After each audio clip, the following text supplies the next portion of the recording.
The Red Dirt D&D podcast is brought to you by Pro Laser Cuts. The Oklahoma company provides pre-made and customizable design laser cut dice towers, tokens, and more, developed by a gamer for gamers, and now available to enhance your tabletop game. Pro Laser Cuts products can be found at many Oklahoma City area game stores, local events, and now available online at prolasercuts.com. That's laser and cuts with a Z, Pro Laser Cuts. And by SD Way Gaming, where dice goblins unite. Our friends at SD Way Gaming celebrate the beautiful dice players handpick for their games and splendor.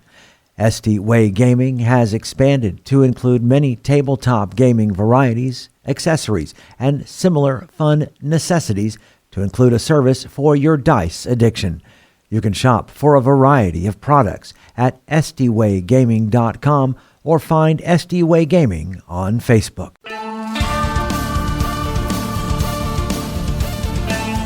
Welcome to Red Dirt D&D. I'm Michael Cross, and I play Gaz, an orc barbarian in search of adventure. I'm Konnor Shenold. I play Konnor with a K, a Kobold Sorcerer who is a continuous thorn in the Empire's side.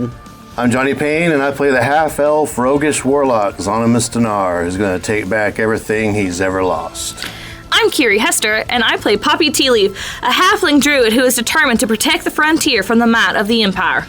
I'm Brooke Bullock, and I play Mokrin Stoneshaper, a young dwarf sorcerer finding his true family as revealed by the secrets of the frontier. And I'm Ash King, your dungeon master. Join us now for Tales from the Callband Frontier.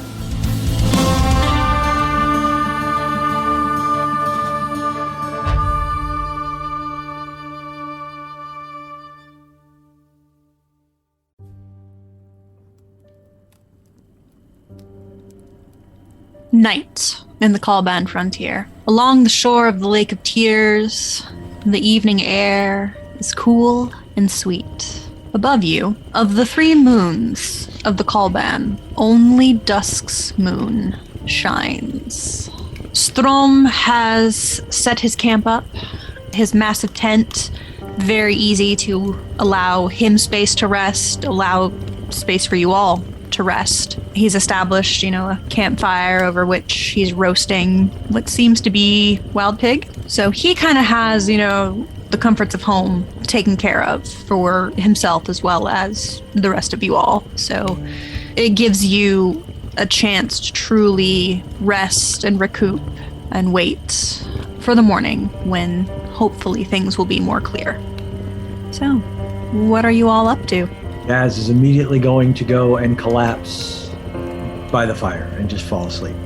I'm still a solid 25% dead, so I imagine Wildfire is cuddling with me as we do. Protective puppy cuddles around his packmate. So, Poppy, did we not cuddle buddy tonight? I have no control over who I cuddle with. I'm mostly dead. Oh, right. Because I just went and laid down.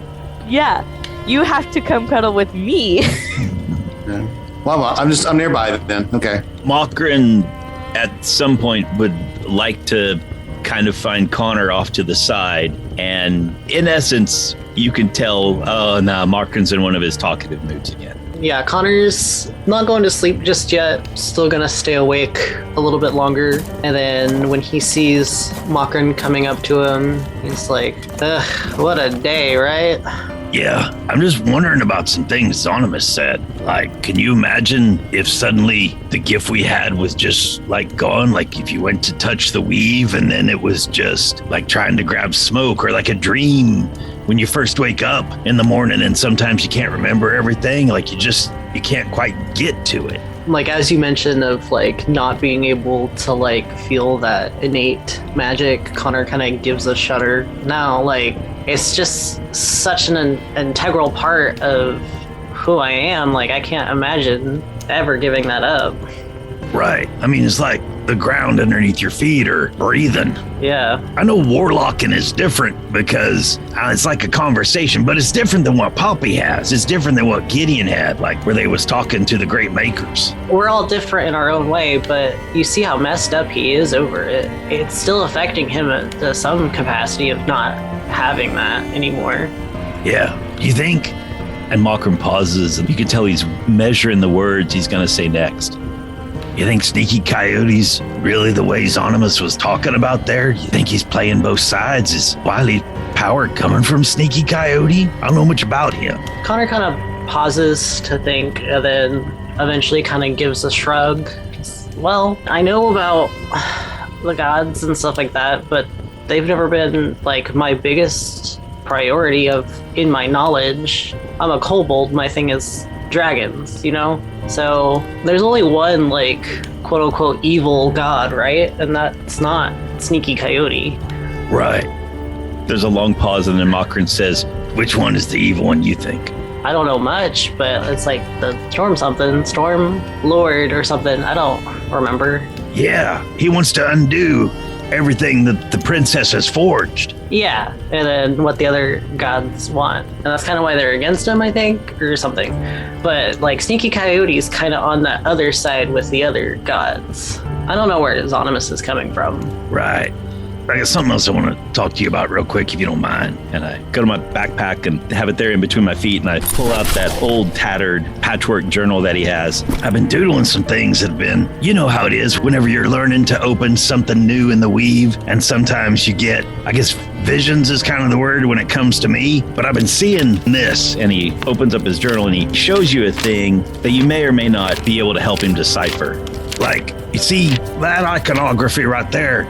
Well, I think it kind of looks like a coyote, but then it's got these other symbols around it that I'm not sure what exactly those are. Yeah, that definitely looks like coyote symbol, and then underneath it is draconic. Well, I don't know any draconic. I mean, I know that it's the basis for like wizard spells and stuff, but It says the word gate underneath it. the word gate, Yeah, like a fence? I don't know. Draconics is hard to like one for one translate. Well, I haven't figured it all out yet. I don't know. There's something there in the weave. I'm chasing. I'm trying to figure it out, Okay, but I don't know yet. just think on it a little more. I'm sure you'll get there eventually. Well, okay. What should we do about Xonimus? As I switch conversations back again and tuck this stuff back away, we just need to watch out for him in the morning. I guess. I don't know if one night's gonna fix whatever is going on with him.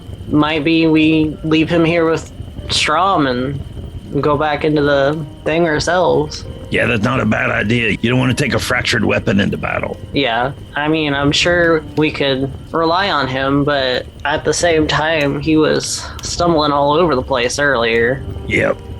Steam and whistles. Look at this. I almost forgot. What? I grabbed my warhammer off of my belt, and there's been, it's not clay, but it was like an overlay, like a gildedness of just normal metal, like a real fine, super thin sheen of steel or something on it. And I start chipping away, brushing away at all the places that still have a little bit on it. And there's this black, deep jet black metal underneath it. Look, it's Ore Smasher. What? It's Ore Smasher. It's a family weapon. It's made of adamantine. When my mom tossed me this hammer, well, you don't know this story, but long story short, there was like a small incident with some methods, and I was in the midst of it, and then my mom tossed me a hammer, and I thought it was just, a hammer, but she gave me Ore Smasher. It's great for smashing stuff. It's made out of adamantine. Nice. You've had that this whole time, right? The whole time. And then when I hit that golem with it, like it cracked the sheen that was on the surface. The gild that was on the surface is not just a steel weapon. Interesting. Yeah, that's real cool. A little weird you found that out just now, but like cool. Good for you, Makrin. Yeah, there's a lot of stuff I think that's underneath the surface that we'll discover about life. I have a question. Is that why you hate Mephits so much? Oh yeah, that is the worst. Absolutely the worst. Steel methods, dust methods, steam methods, dust methods, methods of almost any type. I mean, I know it's bad to judge people like that, but I ain't never met a good one yet. I don't think they're people, but all right. What's the word? Species. Yeah, I mean, I think they're just kind of like creatures that you can kind of do that with. I think it's fine. Well, it's been a good talk, Makrin. I'm a little tired now. It's been a long day. Yep. I think we go to bed now, okay? Okay, I'm on first watch, I guess. Oh, little one. It's fine. Hey, Strom. Hey, don't worry about it. We didn't see you up there. Go rest. It's fine. I've got it. Thank you. He was leaning over us the whole time like that warning. Yeah. Okay. Good night, Makrin. All right, we'll see you. Good night. Yeah. So you kind of just hear like this low rumbling sound. And like at first you're not quite sure what it is, but you look over and you notice that it's Throm. And the language itself, it sounds like it could be a cousin of Dwarvish, but it's giant. So he's just kind of softly singing this old tune, just in giant. He's got this staff, that he's leaning upon as he casts his gaze out onto the horizon. You kind of catch a few words here and there, Makran, but it seems to be as if he's singing, it's a song of honor for ancestors. Soothing. Makran again, it totally soothes him. And he instantly begins to think about recent events in the last 2 or 3 weeks, and that people out here in the frontier have a whole lot more in common than they have different. Giants, dwarves, sometimes they don't get along, but yet there's a root there. And it just does it. I wish I could go inside and sleep in the cave. That'd be really nice, but I should stay out here with everybody else. As he drifts off into sleep.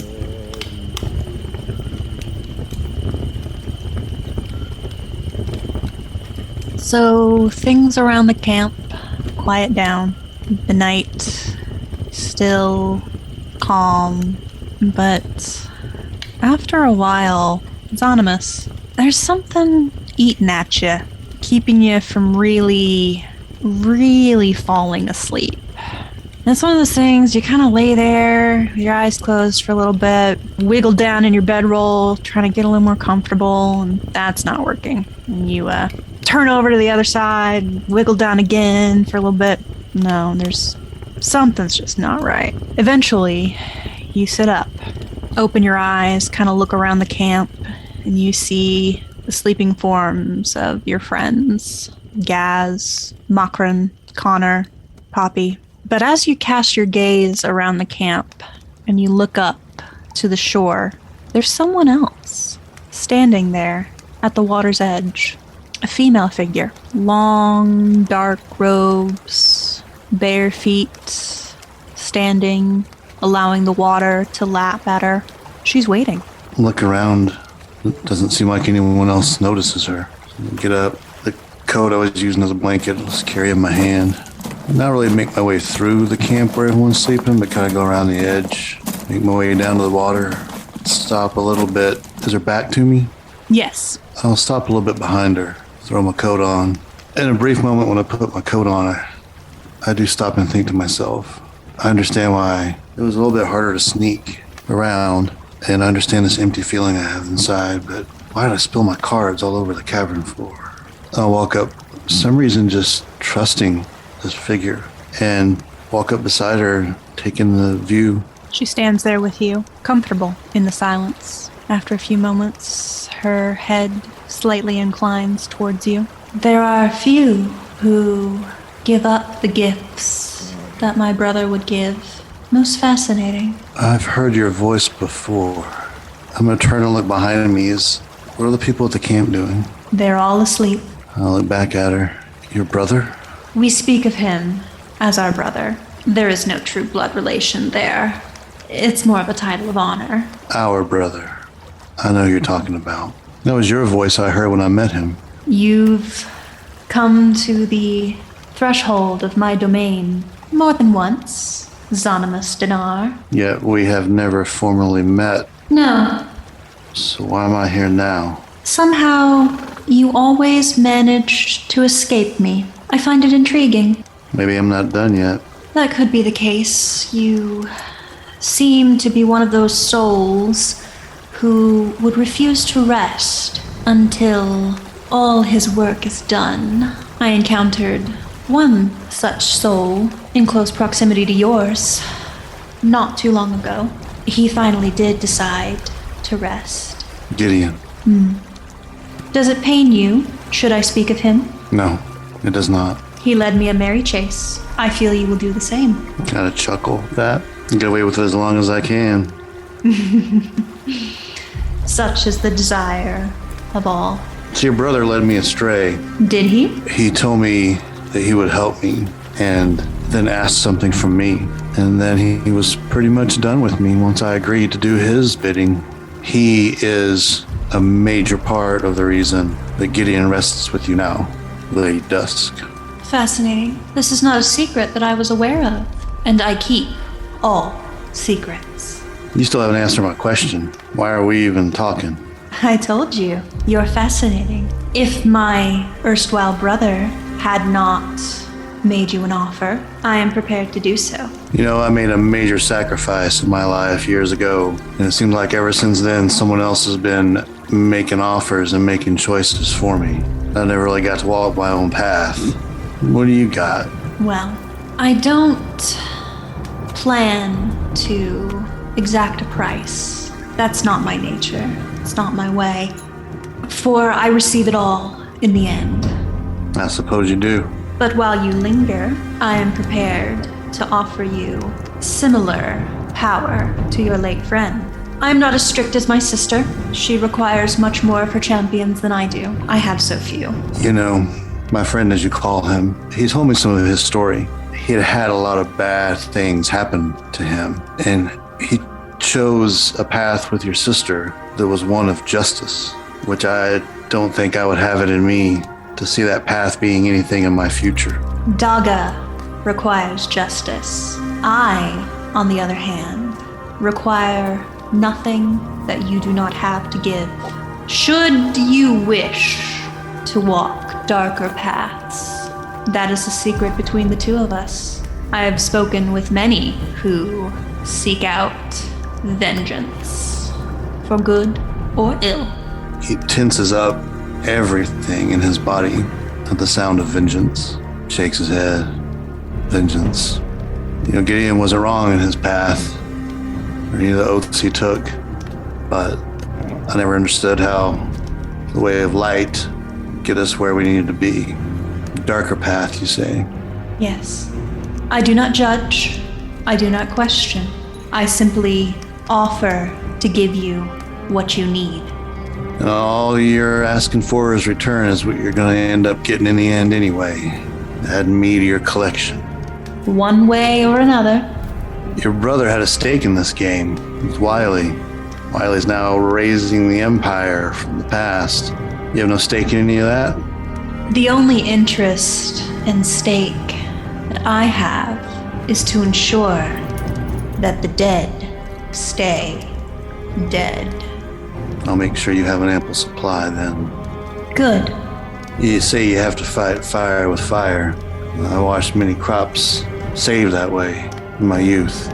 I don't think we can fight this darkness, trying to make the world a better place, trying to brighten everyone's lives. I don't want to bring anyone to justice. It is vengeance that I seek. So, Lady Dusk, I accept. Then vengeance shall be yours.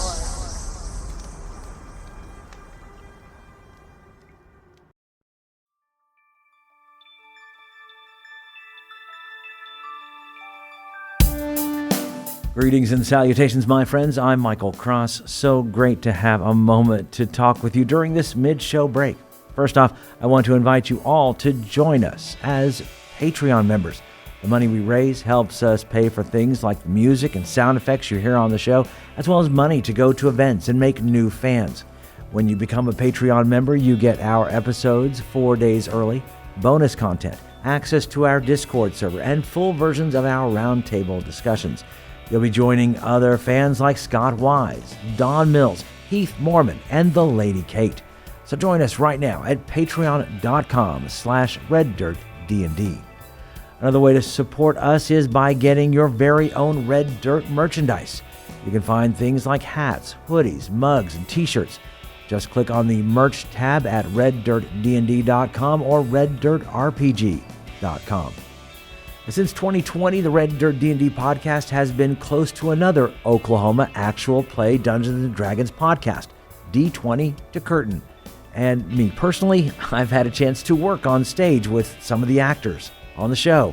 So when you get done with this episode, you should check them out. Hello, fellow D&Ders. My name is Jerome. I'm Jennifer. I'm Jody. And together with our friends Kara, Timothy, and Jared, we are the cast of the D20 to Curtain podcast, where Oklahoma theater geeks and their friends hit record and explore our new addiction to Dungeons & Dragons. We think D&D is more than just a game. It helps us tap into the enduring power of storytelling. We combine live gameplay with behind-the-curtain episodes to share our experiences, insights, habits, discoveries, and passion for D&D with anyone who will listen. We hope D20 to Curtain will make you laugh, cry, maybe even make your experience at your table even more satisfying. Check us out anywhere you listen to podcasts or visit us at d20tocurtain.com or at d20tocurtain on Facebook, Twitter, and Instagram. We look forward to having you. All we ask is that you have fun, be kind, and play the role. If you're looking for more content, make sure to check out our YouTube page with Mysteries of Beatrix live every Wednesday. Keys from the Golden Vault from the Red Dirt Outlaws dropping every Tuesday at noon, and Plausible Deniability every other Thursday at 7 p.m. So come check it out at youtube.com/@RedDirtRPG or search for Red Dirt RPG on YouTube. And we would love to hear from you. Find us on social media at Red Dirt RPG. You can also get in touch with us through our website at reddirtrpg.com. In the meantime, make sure and subscribe to this podcast and leave a comment on your favorite podcatcher so others can find us. All right, I think that's everything I need to tell you. Right now, let's head back to Red Dirt D&D.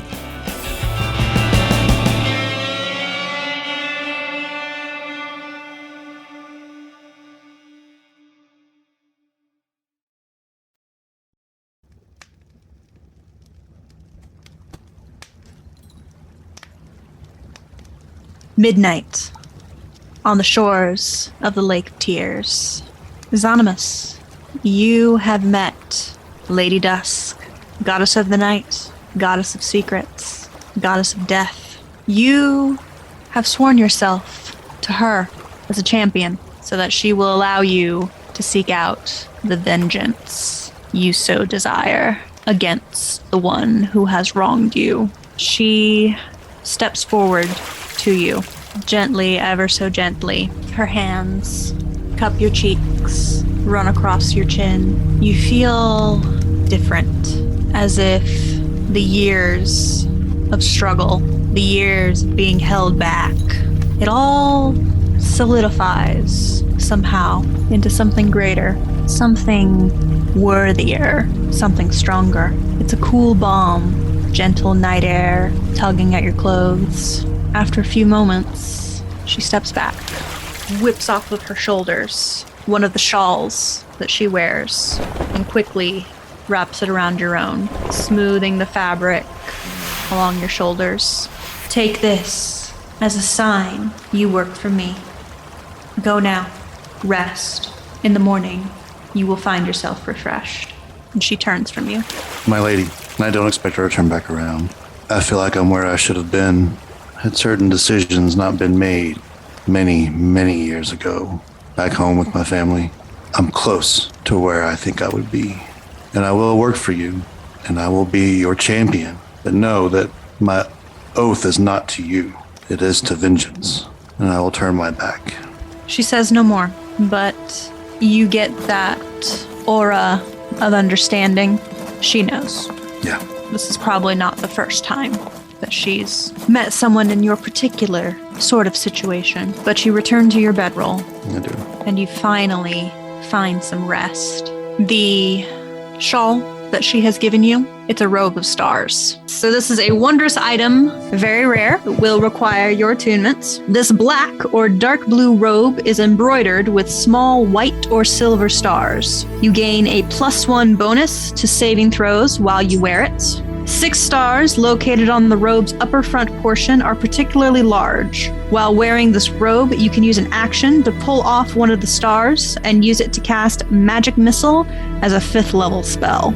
Daily at dusk, 1d6 removed stars reappear on the robe. While you wear the robe, you can use an action to enter the astral plane along with everything you are wearing and carrying. You remain there until you use an action to return to the plane you were on. You reappear in the last space you occupied, or if that space is occupied, the nearest unoccupied space. Fantastic. Well, I will take this until I can get one, through proper means, this breastplate off, unless Strom has one laying around. You're not that lucky. Here's the thing, though, too. Out here in the desert, heavy armor, not that common. What did Gideon wear? Gideon just wore studded leather. Okay. His coat was studded leather. The thing that I've been using is like, if we want to get really, really crazy, kind of in my head, the orcs have a way of treating orc hide that makes it like as tough as certain heavy armors. Okay. That's cool. It's like lots and lots of layers of leather that become as steel. Mm-hmm. So we wake up in the morning. Ah, what a great morning! Ready to go back in and adventure more. And I go over to Poppy and I say, young Poppy, how are you doing? And I try to wake her quietly. She pulls her blanket over her head and says, go away. We must continue our quest, young Poppy. I didn't go back in there. I done got myself killed. I'm practically dead. I'm not even 100% sure how I'm alive at this moment. Very well. You stay out here with Strom and Beloved. We shall head back in. I can't let y'all go in there by yourselves. You'll all die. Well then, you must wake. I almost died yesterday. I can't sleep past sunrise. How would you like some orc egg omelets? Only if they're half as good as your mama's. If they're good, half as good as your mama's, I will get up and we will go. They might well be 60% as good as my mother's. From behind you, you'll hear, well, gas, 60% as good as your mama's orc egg omelets. Still some of the best omelets around. And I shall head over to the fire, or I shall head over first to my horse and get some eggs and my frying pan out, and I shall begin to griddle up some... Mokrin sits up straight in his sleeping bag. Orc egg omelets? Who's having those? I shall make for all, because breakfast is the most important meal of the day when you are going in to kill enemies, and that is what we are about to do. So I shall make breakfast for all, including Strom, who will likely eat. Strom just waves a hand. No, boy. You will not be able to make enough to feed one such as myself. Even orc egg omelets. I've had a few in my time, and that is a snack at best. I need a little something more. But it is fine. I will take care of myself. I've knelt down by Poppy when you walked away from her. Poppy, do you feel better now? I do. You I'll get out of bed for. You know, I'm not 100% sure. Last thing I remember was a big old hammer coming from my face. And then I don't remember things the way you remember regular things. It's like, you ever had deja vu? It's kind of that kind of a feeling I felt. I was there and it was dark and I felt Gideon and he was really, really far away, and I felt you and you were right there and you saved me. You helped me come stay with you, which, I mean, I like Gideon, but I can't just do that to Wildfire right now. He needs a mother. And so I gotta stay here and take care of him, take care of all you guys. You know, since Gideon left, I felt a whole lot of pressure to keep everybody safe and whole and hale, and it's just been real stressful and hard. And downside, I can't do that when I'm unconscious. Good side, I haven't had a better night's sleep in my life. I've had a good night's sleep myself. That's how you remember it? Yeah. I grabbed you and I saved you? You saved me. Yeah, okay. You kept me here. I could have gone, but you kept me here. Like I said, you I'll wake up for. Mokrin walks by. So you weren't totally out of it whenever he dragged your body out of the cave? I'll turn around and look at Mokrin and I'll say, Mokrin. Yeah. She remembers it correctly. Let's go eat. Packing up my backpack. And I dole out as much orc egg omelets as I can, and we head back in. Gaz. Yes, young Xonimus. I meant what I said last night. You were right for calling me out. I think I'm going to take the lead on this one this morning. I'll pat you on the shoulder as I walk past you. It is yours to lead, my friend. I will move us into the cavern. Wait for me. I got little legs. And I run forward, hand outstretched, to try to catch Xonimus's hand. I hear your feet running up, and I reach down and grab this robe and flick it back, like the bottom of it, into your reach, so you can grab a hold of it. Oh, this is much softer than your belt loops. Mokrin whispers to Konnor, has Xonimus always had that robe? I don't remember it. Looks kind of fancy for his style. It's all sparkly. Well, not sparkly's not the right word, but like... Glittery. It looks, I don't know. Maybe Strom gave it to him. I don't know. As we get closer to the opening that we're going to, I'm going to stop and I'm going to say, just out into the open, it is neither sparkly nor glittery. And I'm going to pull out my rapier. Are we ready? Yes, and I shall guard the rear. And into the direction we have not been. I'll turn to Mokrin. Wow, he's touchy. Well, like we said last night, I mean, a guy loses part of himself. It can happen. But here we go. And with a bonus action, we see Mokrin's skin take that kind of cracked earth stone look. So you enter back into the mines. The dust and chaos of the previous few days seems to have settled. You head south into the refinement chamber where all of the equipment for the refining of ore and crystals remains. This time, you head to the southeast where a tunnel that you have yet to explore still exists. Everything looks like it's mostly undisturbed, like nothing's changed during the night as far as we can tell. Correct, yeah. For the most part, it seems not much here has changed. Okay. Makrin, Yes, sir. do you have the ability to cast light? Well, no, but dark vision, I don't really need it in the cave. I can go ahead if you want me to. No.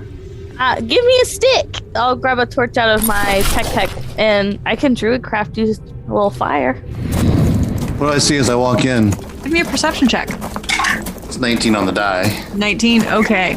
So this isn't a surprise, but as you're heading down the tunnel, you hear soft rumbling noise, and it's coming from underneath. And coming up from under the earth, massive beast. Makrin, I would allow you to give me a nature check. Good, because I was about to ask Makrin what the hell's going on. That is a modified 15. Okay. You are somewhat familiar with these because they do tend to be an issue sometimes in old tunnels that are left undisturbed for a long period of time because they tend to use them as dens and nests. It's a boulet. It emerges from under the earth in the tunnel ahead of you, and you just see it hunkering down and looking at you all and just giving this loud, intimidating bellow. The question there, just one? Oh, there's two. As a player, Brooke knows some stuff, but does his 15 let him know, like, about their leap ability, would you say? You've heard stories. Steven whistles, it's a boulet. Be careful, they can jump right on top of you, and it's bad news. How high is the ceiling? Ceiling here is actually not that tall, maybe 10 feet. Okay, who wants to break off and look for what we're here for? Between these two creatures, like, they are blocking for you to go further down the tunnel. They haven't moved to attack, but they're kind of sitting there, like, rocking back and forth and hissing. Okay, let's back away. Let's pull them out into the last open cavern we were in. What do you think? Well, if that is what you want to do, let's do it. I start backing up because I'm the one in the back, so I will start backing up. Just more room to maneuver, maybe a higher ceiling in that one? Bobby, you think you can talk to him? As I back up, Them is not animals. I can only speak with animals. I cannot speak with monsters. All right. So, yeah, you guys are backing up and you're kind of trying to, like, egg it on, Xonimus. Yeah. But you guys backing up kind of almost seems to be what it wants. Oh, they're not coming after us? It's not really coming after you. It's just occupying the space, you know, almost that bulldog, like, feet planted, this huge head, you know, just in your face, hissing angrily. How much space are they taking up? Like a 20 by 20 or? They're large monstrosities, so it's a 10 by 10 space. Yeah. Between the two of these two boulet, like I said, they're just kind of occupying the tunnel and just keeping you from going further down it. I'm gonna pull on Xonimus's cloak and say, let's back up and come up with some ideas. Maybe we can sneak around them. Well, let's back up. Gaz, you think you could take one of them? I could easily take one of them. I could take both of them right now. Would you like me to? And I start to head down the tunnel. One of the boulets, like, hisses at you as you start walking down the tunnel, I guess. No, easy. Yeah, as I stop when Xonimus stops me. I can get in the room and distract them. I have a couple of things. that I could do. I could get very, very small, like a spider, and climb over the top of them. They won't even know I'm a me. They'll just think I'm a spider, and I can go look for the crystal. Option number 2, I do have a super cool spell. It would involve them failing a wisdom saving throw. I don't know how smart they are. Another option is that I have invisibility. Yeah, can we physically get past them without touching them? Because I have a great idea. Well, specifically could Konnor. Or an invisible spider. So, Makran, with your 15, one of the things that you are aware of, you've heard stories about how these things have this uncanny sense. Like their eyesight is not great. Oh, they got blind sight. Yeah. Their eyesight in and of itself is not particularly great. What is that they have sensory organs that seem to detect even the slightest little movement. So Konnor can try to go invisible, but they probably will still spot him. I put my hand on Connor's wrist or whatever. I was like, wait a minute. I just remembered. As long as you're touching the ground, they can kind of figure out where you're at. They got like some type of vibration sense. What a time for me to not have wings. I could try to dimension Doris, but it would take a lot of my magic for today. My spell, if they fail, I could convince one of them to fight the other one. And if he doesn't fight his friend, then he would become hurted. Here's what we're going to do. Poppy, you try that. This is all going to happen rapid fire, okay? Gaz, I need you to be at the ready. Poppy, you try to make them fight. If that fails, Gaz, on my signal, you take the one on your left, okay? Mm-hmm. You'll know the signal. You'll know when a thing happens. I'll take the other one, and I'll keep it occupied while everyone else beats down on your left one. So we're not fighting them two at a time, okay? You trust me? I trust you.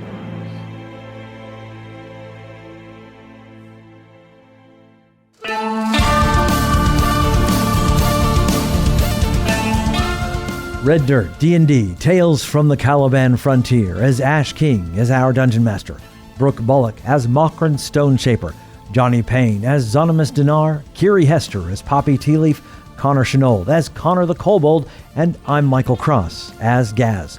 Special thanks to our Silver Star Paladin patron Shenanigans Unplugged. Our theme music was created by the cinemagician PJ Castillo. Our incidental music comes from Jeffrey McBride. Our sound effects and additional music courtesy of tabletopaudio.com and Monument Studios. You can find us on Facebook, Twitter, and at reddirtdnd.com. We here at Red Dirt D&D could really use your help in getting the word out about us. If you like what you've heard, make sure and subscribe, rate us, and leave a comment. Also, tell your friends about Red Dirt D&D. You can also support the show at patreon.com/reddirtdnd. We have several giving levels to help us grow up big and strong. Join us next time as we go deeper into the Caliban Frontier.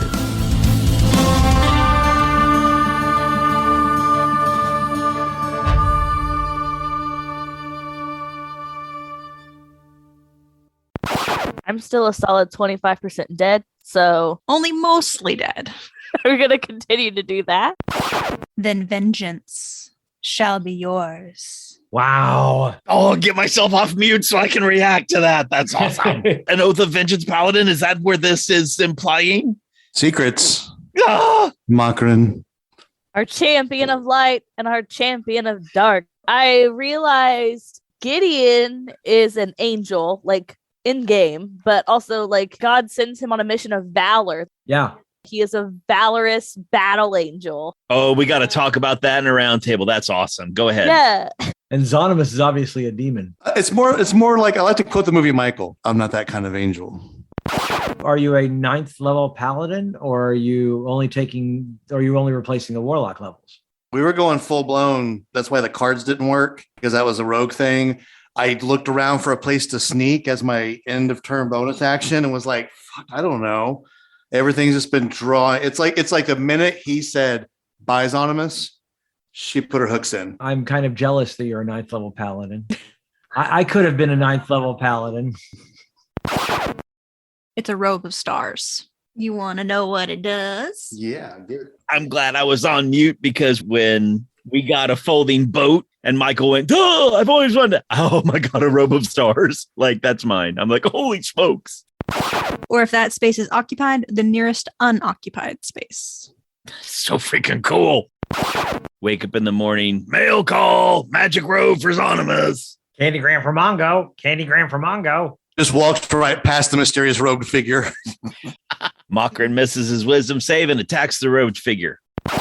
It is fine. I will take care of myself. I had 4 whole pigs last night. Listen, I ain't a doctor. I'm a veterinarian at best. Bring home the bacon, fry it up in a pan. You are all way too young. No, I'm with you. I'm just trying. I was gonna let you finish it.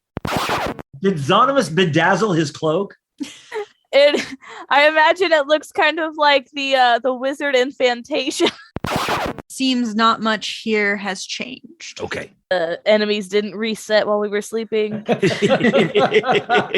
Nope, everything respawned. You got to start the whole dungeon over again. Dang. Do you know what happens? Mokrin, what is it? It's a bullet. I mean, That's a joke for the old school Yes, folks. it is. I still call them bullets. Oh, I fought one of these on Saturday. I have gas. Or geese, I've heard. Oh, you have gas. Well, what, did you go to Taco Bell last night? I have always pronounced it chaos. I have heard it pronounced chaos, I think but I've it's also geese. heard it pronounced geese or gaze. I think it's G's. Geas. That spell, I have it.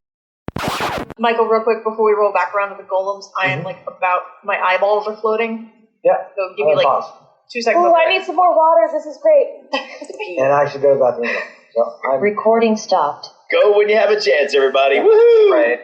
All by myself. Don't want to be. Go away. I am in charge now. This is my game now. You take damage. You take damage. You get a thunder wave. You want to know how much gold you got? None, because it's mine. So glad I'm recording this for later.